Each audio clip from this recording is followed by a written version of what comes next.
Richard Pascoe on 1395, Adelaide's FIVEaa.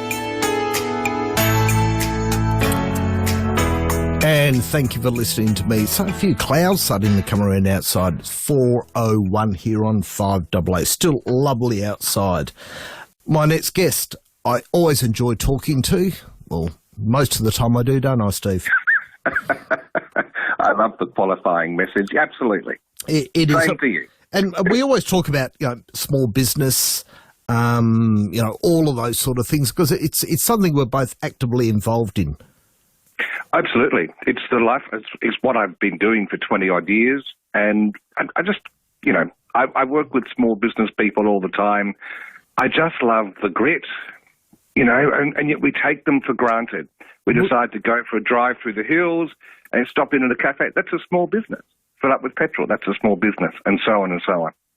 And so many of them have a hard time, don't they, Steve?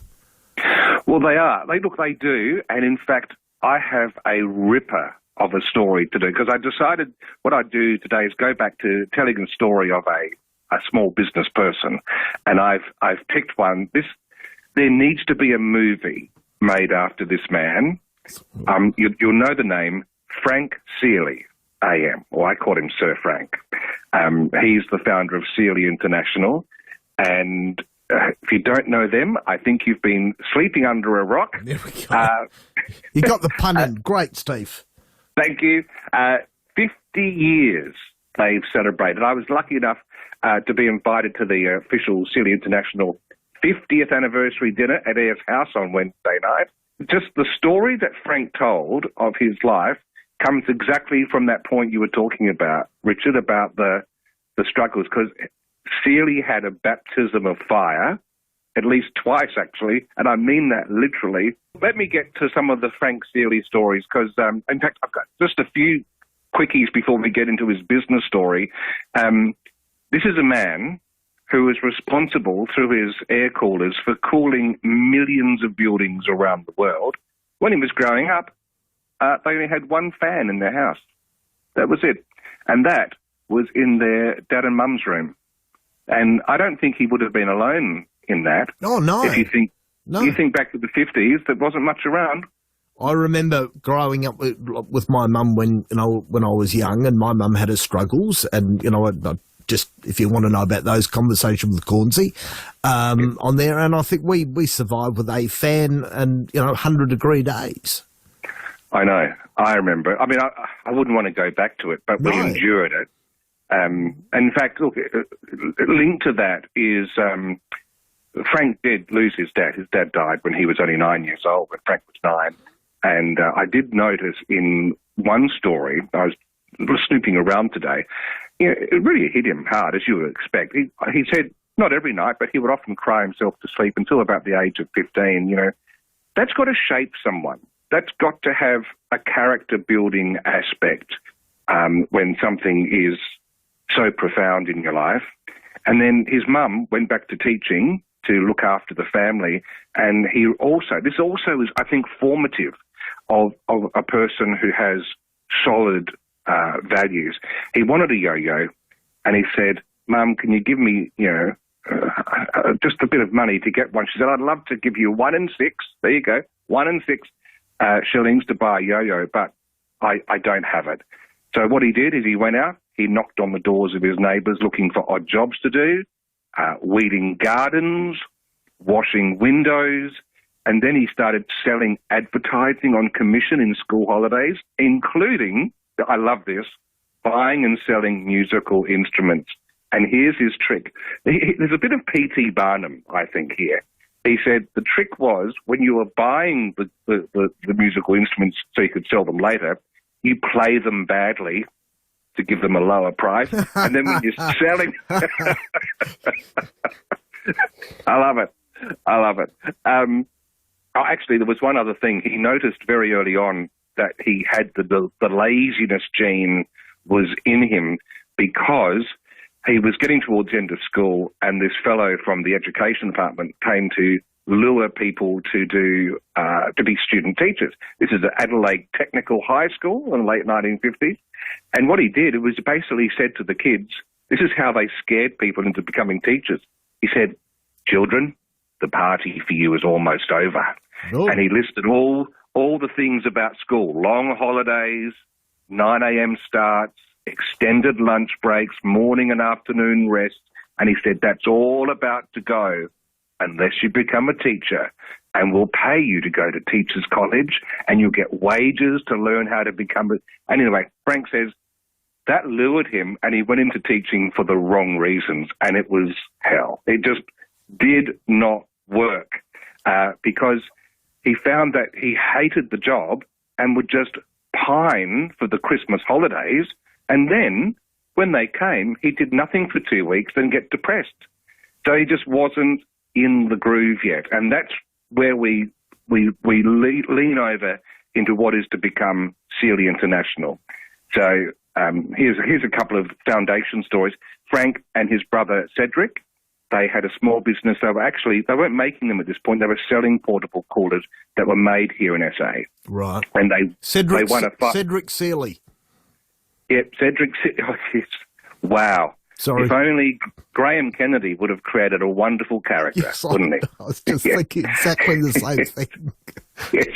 Now, they had a 5-year contract to sell these things with a right of renewal for a further 5 years. So they were set. However, here's another stroke. 18 months in, and Cedric died, sadly. Now I feel bad. Well, I made fun of Cedric, and now you told me he's dead. This is the snaking aspect of life. You just don't know what's around the corner. Yeah, true. Cedric was 35 when he died. He had 6 children, and Frank had his 4th child arriving 2 days after Cedric died. So here's Frank. This is the beginning of this small business story. They're talking, late 60s, very early 70s. Suddenly, he's got 10 children, and as it was in the day, 2 women to look after. He was the breadwinner. And that is just a change all of a sudden.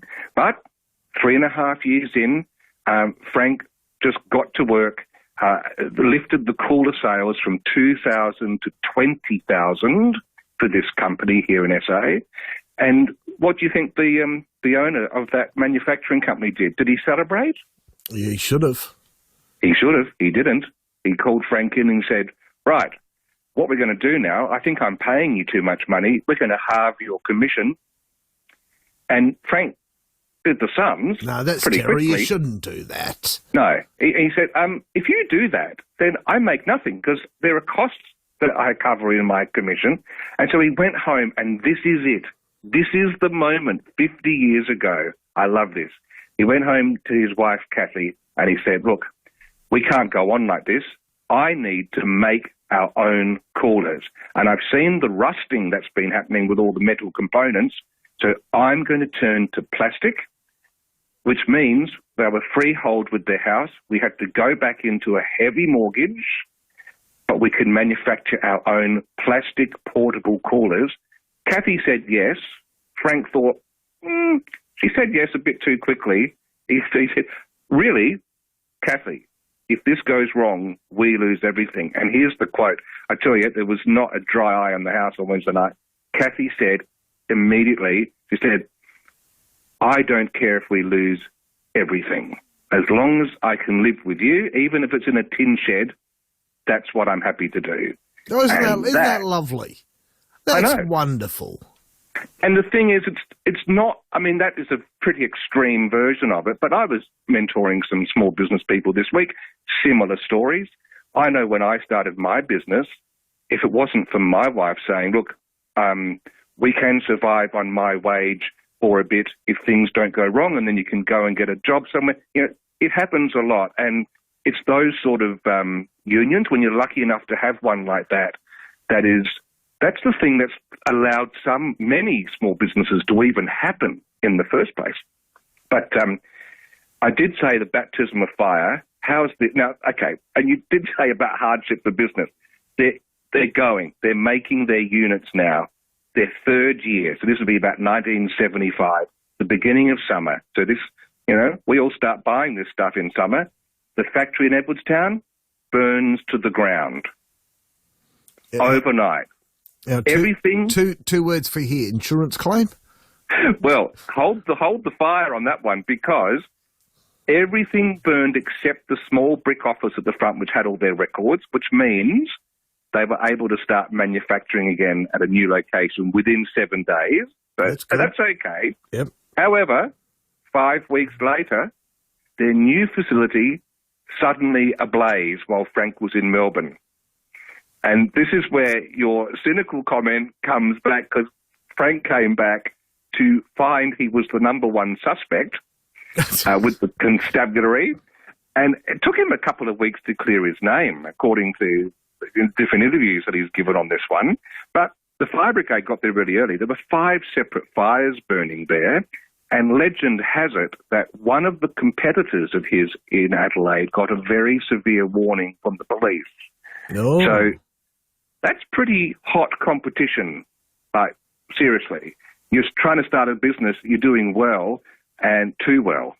And he did get flack, of course, from a lot of his competitors who said, oh, you're doing plastic, it will never take off. But, of course, it's the plastic fact of it that got him international attention in the first place. And there is a ripper story of his export order that blew all the records. And there's a guy called Murray Morton who worked with Frank back in the day, and he convinced Frank that we should take the portable air coolers they're making to the Middle East. So he went over, moderate success, not much. And what Murray does is he ends up leaving a fully working portable cooler at the Iraqi Trading Company. Now, this is the company that had said to Murray's face, we have no interest in this product. So he gets back home. Frank, not impressed. Says, Murray, what are you doing? This is not good. I'm probably sugarcoating the tone of that conversation. I was going to say, you've cleaned this up immensely. However, the next summer in Baghdad was an absolute blinder. And someone in the Iraqi office said, oh, let's put some water in this thing and get it going. They loved it. In fact, they said, in Frank's words, it was fantastic. I'll move along. The Telex machine went wild, and they got an order for 20,000 coolers. Wow. and midway through making them, another order for 20,000 coolers. And the year after, 100,000 coolers. And that's because Murray did that, inverted commas, silly thing of leaving a sample product behind. How's that? That's a great... Murray would have... I wonder if he reminded him a lot. He did. He reminded him at the dinner on Wednesday night, I can tell you, which was great fun. So, and of course, then they won that contract in 2018 in Saudi Arabia, where all the pilgrims go. Yeah. They sold 50,000 of the big fixed air coolers there. But there are 2 things I want to leave us with that I learned from this story.